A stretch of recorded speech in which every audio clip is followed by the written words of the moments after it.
How are you doing today, interesting soul? By the end of this episode, you shall have get to learn something new, seen the world in a different perspective, laughed a little bit, and seen videos that might help in bringing you closer to your creator.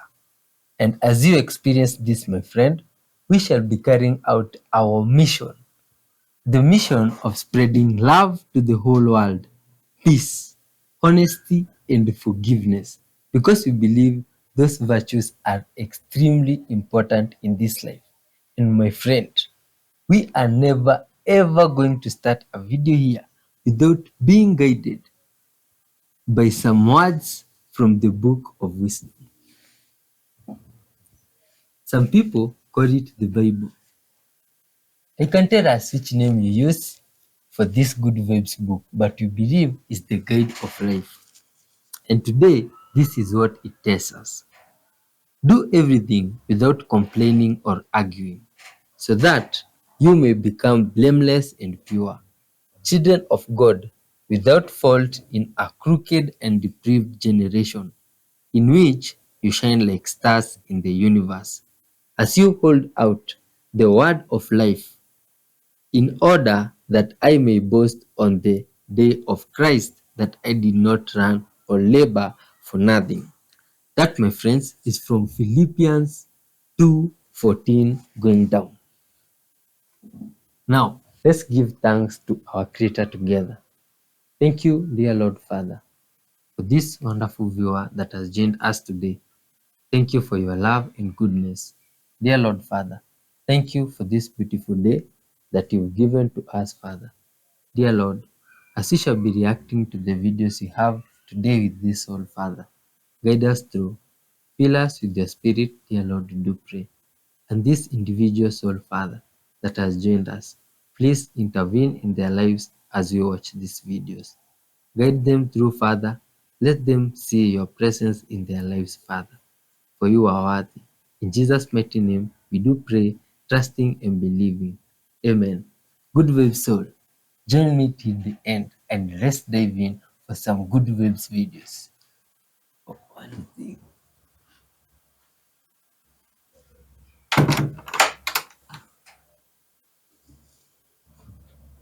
Let's dive in.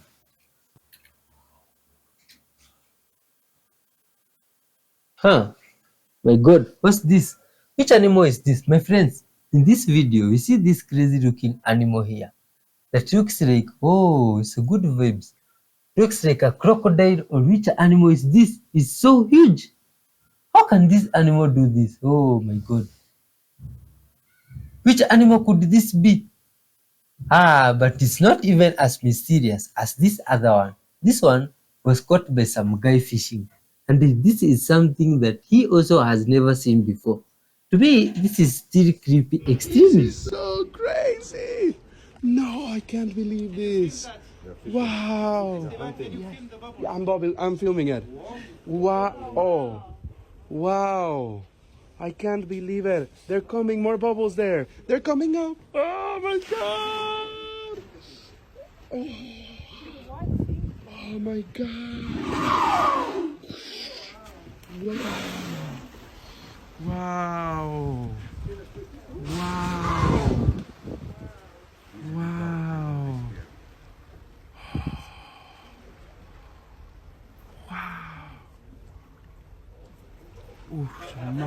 God.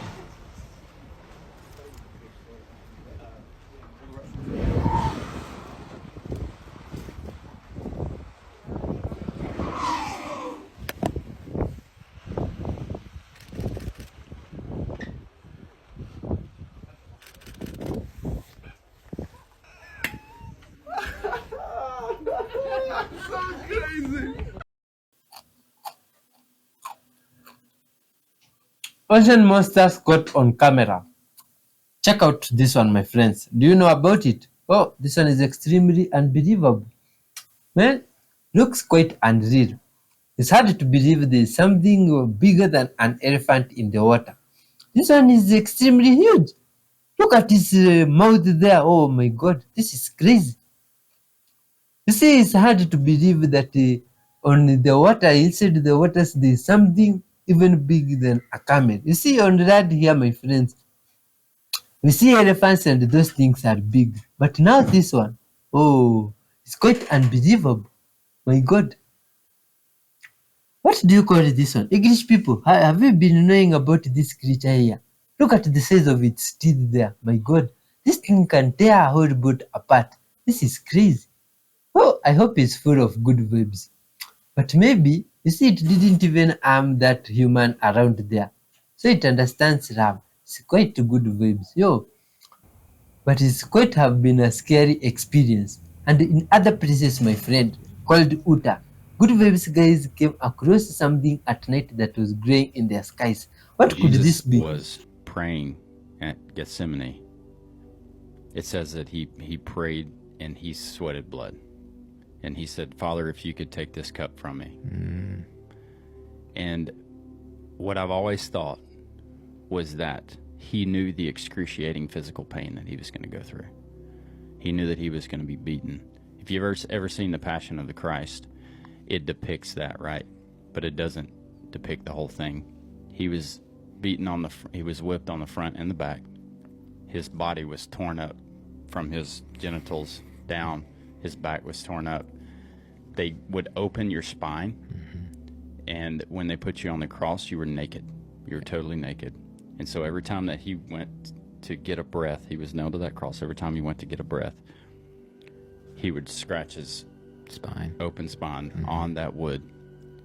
And I'm explaining this just because it's the way I heard it the other day. But praying in that garden, he knew what he was about to go through physically. He carried a cross, a 150 to 250 pound cross for miles. After all that, couldn't carry it, got some help, and then carried it some more. All those terrible, terrible physical things. But I think what he was the most distraught about is that he knew that he was going to be without the connection of his father for several hours, or however long that he was without. One up there, one up top. Oh. Yeah, it's just real weird. Disappear, come back. Disappear, just move. Disappear. Huh.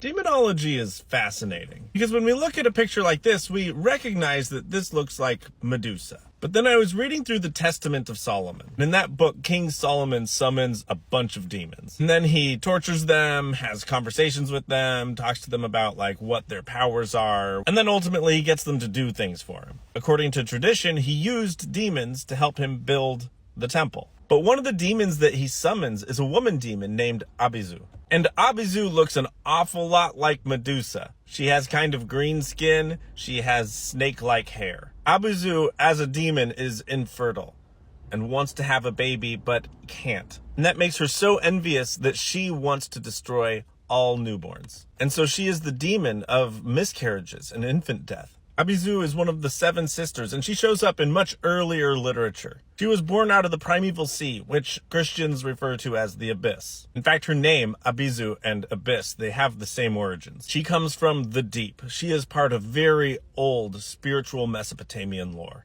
And all of the demons in the Testament of Solomon have an angel associated with them, the angel that binds them. Essentially, if you're dealing with this demon, this is the angel that addresses that demon. And for Abizu, the angel is Raphael. Now, to understand the significance of that, you need to understand how angel names work. Most angel names in Judeo-Christian tradition end with El. El means God or deity. So Raphael is the healing of God, healing from God. Just like we have the name Michael, but it's actually Michael, which means who is like God or a gift from God. So if you look up other angel names, you'll find things like Gabriel and Ariel. They all represent some spiritual aspect of God or personality type associated with godliness. So I find it interesting that you have this demon who is associated with the loss of a child, with miscarriage, with sorrow associated with childbirth, with infertility and the pain that you feel when you see other people's children, when you've lost your own. That all of that is associated with Abizu, and the solution to that is Raphael. It's healing. That could be physically or emotionally or spiritually healing. And that's when it hit me that this entire book about angels and demons and their relationships to each other is an attempt at understanding psychology, at understanding the ways that we feel pain, that we lose ourselves, the ways that we lose our minds, trying to understand the behaviors that we do that harm each other and harm ourselves, and addressing those behaviors. That there were all these different kinds of envy that exist, and so each different kind of envy had a different demon associated with it. And the story of that demon, the origin of that demon, would help you understand the origin of your envy. And knowing what angel binds that demon could give you a path forward. Because they believed that you were hurting in your spirit, they believed you needed to be helped in your spirit. So maybe you need spiritual joy, or spiritual strength, or spiritual healing. And there are different angels for all of these things. But as far as Abizu is concerned, Solomon could not control her. She was too strong to be controlled, so instead he cut her head off and he chained it to the front of the temple, which just adds to this idea that Abizu and Medusa are the same person. But they've even found the likeness of Abizu carved into the ruins of synagogues in Israel. And of all the demons in that book, Abizu is my favorite, because you get the sense that she's one of the only demons that actually scares Solomon. And removing her head from her body doesn't even hurt her. It's not even clear from the description if she has a body. It says that her body is just covered in darkness. She's a head floating on shadows. And I find it so fascinating in this tradition that when the priests were offering sacrifices to Adonai in front of the temple, Abizu was watching over them. The scariest bird sounds in the world. Australian bastard.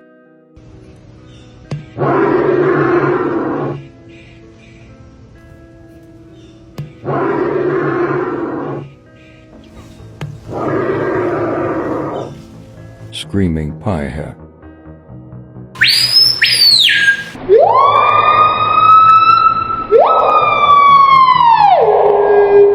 Horn screamer.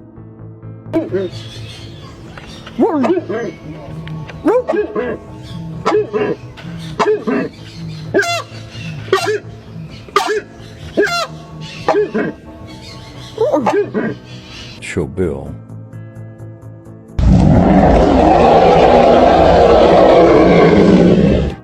White bellbird.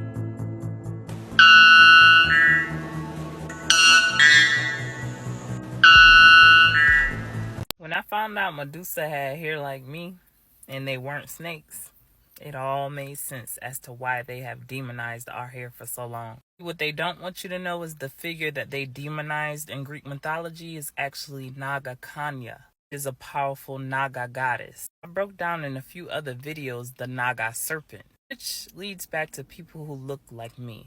Took her story and flipped it and made her to be something to be feared because they couldn't handle her. Power was too much for them. Snakes on her head aren't just some monster imagery. Those snakes represent her 9 ether energy, aka her locks. Her locks could literally move at will when her kundalini was activated. Medusa's energy was so strong, she used her locks to battle any evil force in the cosmos. But instead of honoring her power, guess what they did? Just like they do with everything else. They demonized her. Kind of like most people do today with things like witchcraft, hoodoo, anything that was used within our culture that was able to defeat them. They label it demonic, and we let them. If you don't know, the Naga gods are a powerful extraterrestrial race. Some half serpent, half human. Others with just serpent features, and they come from the Sirius star system. Sirius star system is deeply connected to ancient wisdom and knowledge, as well as spiritual energy. I'm shining so bright. Look at this ray just shooting through my car like this. If you don't know by now, what you see in Greek mythology are just bits and pieces of our story. Real stories mixed with lies to hide the truth. Choosing ancient stories can be found in all corners of the world. Seen in Greek mythology when they cut off Medusa's head was symbolic. It's about stripping the Naga, aka us, from our roots, from our very essence. Made us forget who we are and where we come from. Took away our knowledge of self and spiritual power. But to be honest, we let them. The gag is Medusa is still alive because she's an immortal goddess. She's a being of immense power. Because we're all energy and energy never dies, she's still here. It's like the ancient Naga exist in the cosmos. These beings just waiting for us to remember who we are. Why do y'all think they've demonized locks and natural hair so much? Do you know how weird that is to tell somebody they can't wear something that grows naturally out of their scalp?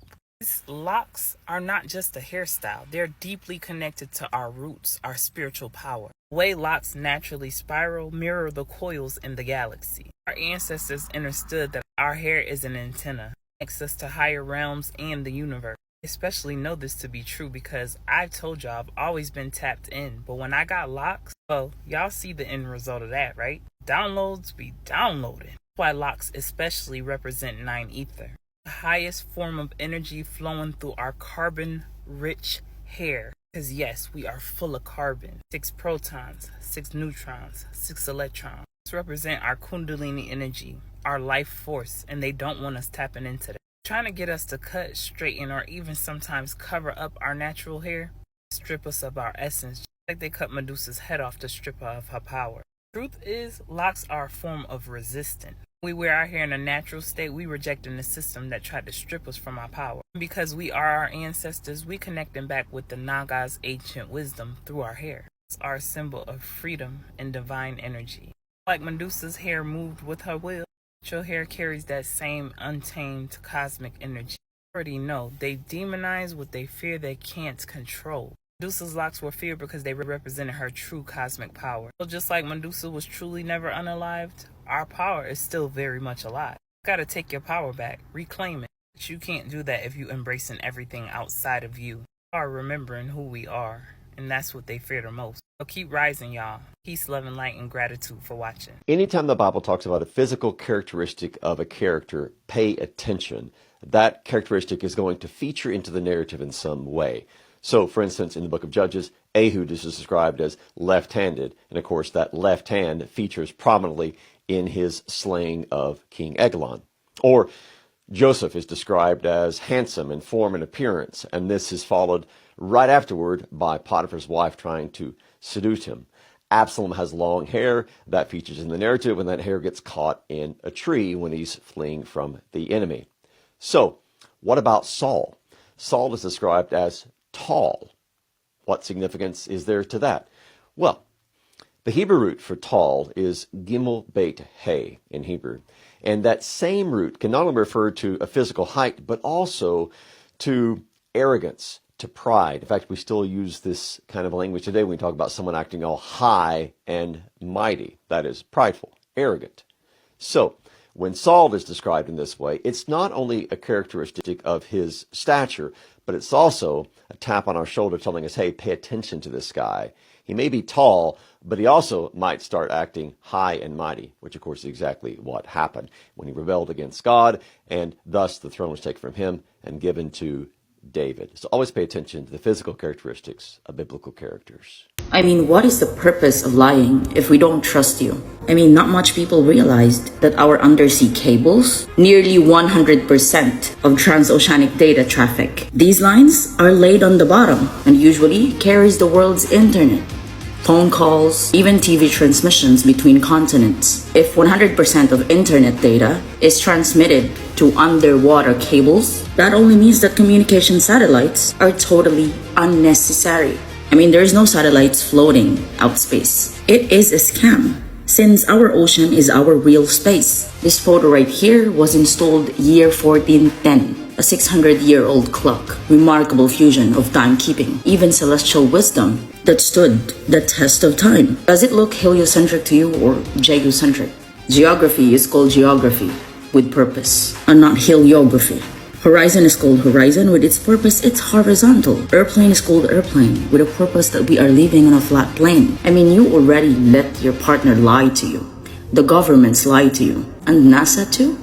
Come on, you shouldn't drink the whole ocean of lies, thinking that the taste salty will taste like a sugar. Imagination always creates reality, okay? Now imagine how this world is a flying ball, rumbling around, but Polaris and our constellation remain in the same position. I mean, how many billions of dollars invested in these so-called spaceships just to lie to us that they reach outer space? Unfortunately for NASA and modern astronomers, that their theory of spherical Earth does not usually agree with facts, because the formula of their curvature has always been found to be utterly fallacious. That's both on land and water. Have you remembered the Lake Baikal? The largest freshwater lake that's located in Russia, with 395 miles long and 49 miles wide, and always frozen for 5 months a year. And it is so thick that cars can pass through across its flat surface. And this is their calculation,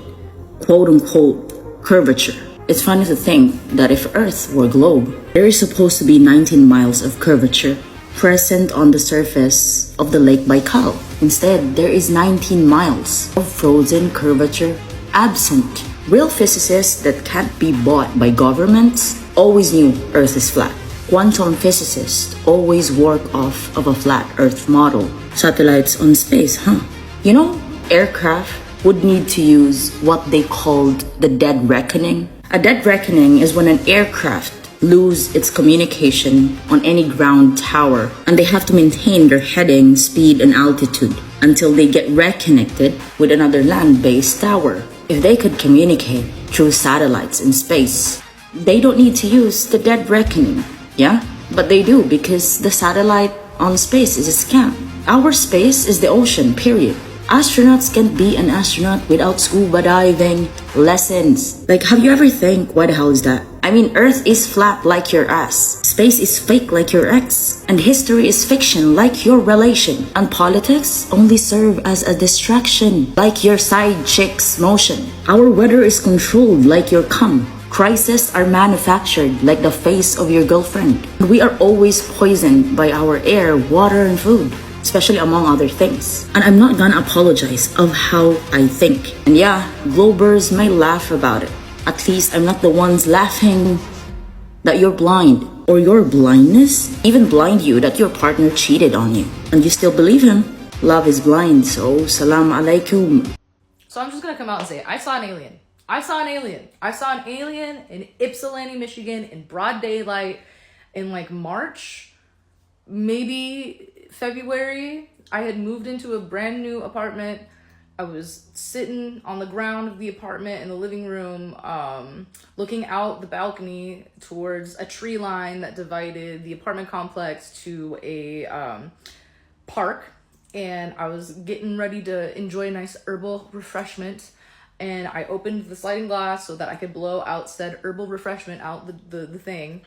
And before you go like, oh, it's probably the herbal refreshment, I herbal refresh all the goddamn time. Okay, I'm from California. Like, I worked at a dispo. Like, this is just my everyday. Like, I literally am fine. Okay, this is before the herbal refreshment happened. Okay, so I just wanted to preface with that. So I look out the window.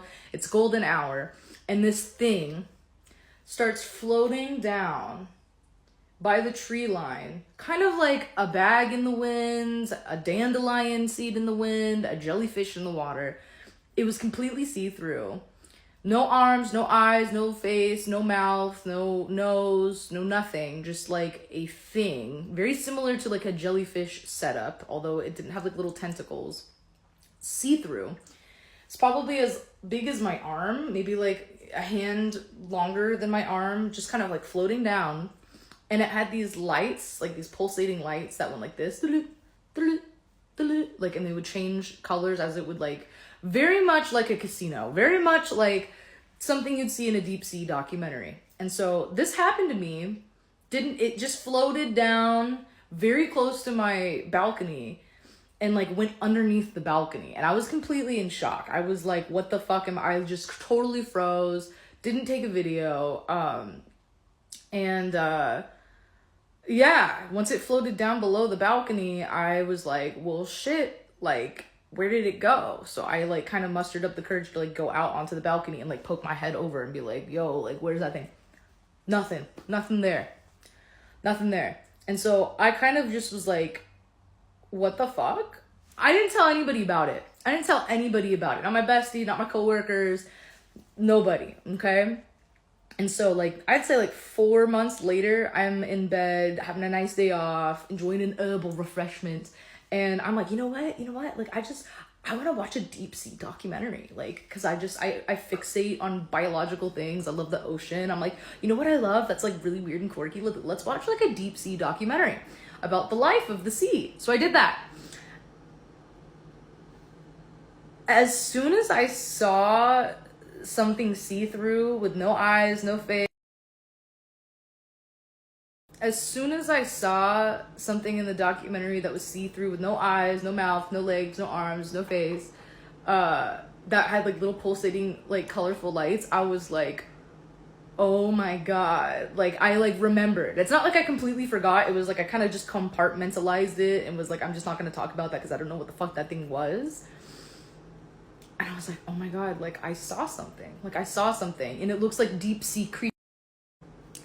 On that note, I thought about this and I was like, okay, if something could survive space, it's completely dark, okay? If something could survive space, it's full of a lot of pressure, right? Like, I think if you go out into space, like, by yourself, your head would, like, implode, maybe explode or something. There's, like, a lot of pressure. And I was like, damn, like, that's crazy that, like, something that lives out in space, maybe it was a creature from the sea that could also traverse the air. Maybe it's not from the outside, it's just from the sea. I don't know. But I saw something. I'm just gonna say, I fucking saw something, okay? I saw something. I've seen a ship before. I've seen a couple different ships. Nothing super high quality definition like what I saw this last time in Ypsilanti, Michigan. But it was crazy because there's nobody outside.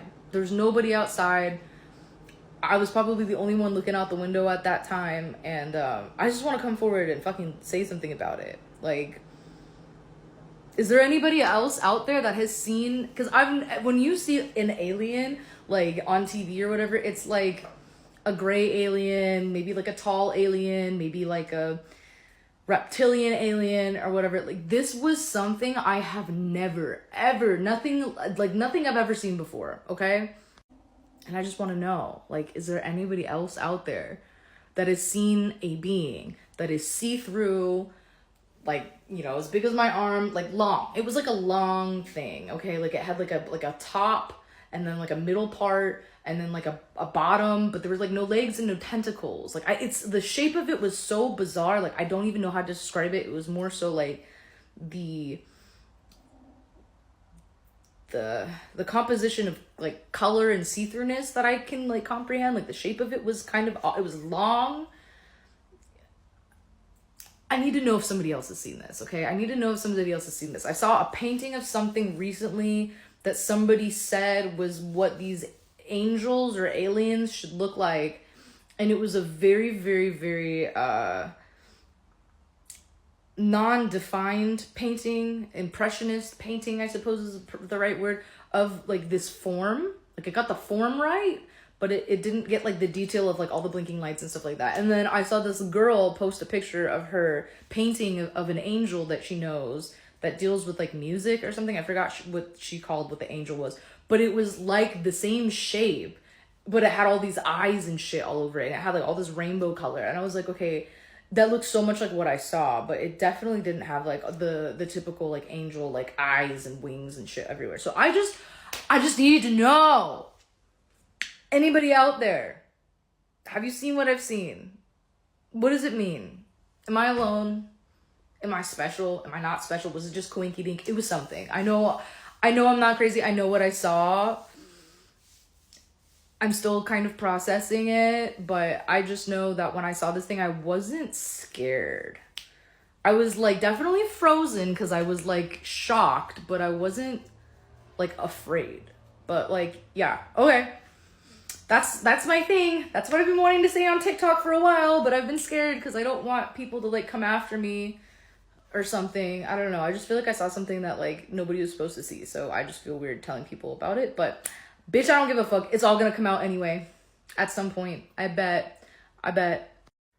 Okay, so I've never done like this photo background thing, but it looked a lot like this, okay? Like it wasn't the same shape, but this is like the vibe. Like this is the motif. Like I feel like there was nothing going on in the middle like that, but it was definitely see-through. And this is exactly what those lights looked like. They were like these little bands, and each moment was like a flicker of like the spectrum of like color, okay? Like I saw something like that floating in fucking broad daylight at golden hour in Ypsilanti, Michigan from my apartment that I used to live in. So that's the vibe right there, man. I don't know if like the classic gray alien thing is like a legit thing. Like this might be what we're working with. But yeah, that's what I saw. So like all my alien freaks, DM me, come at me. What have y'all seen? Cause I'm not playing. I'm not playing, bro. That's something like that.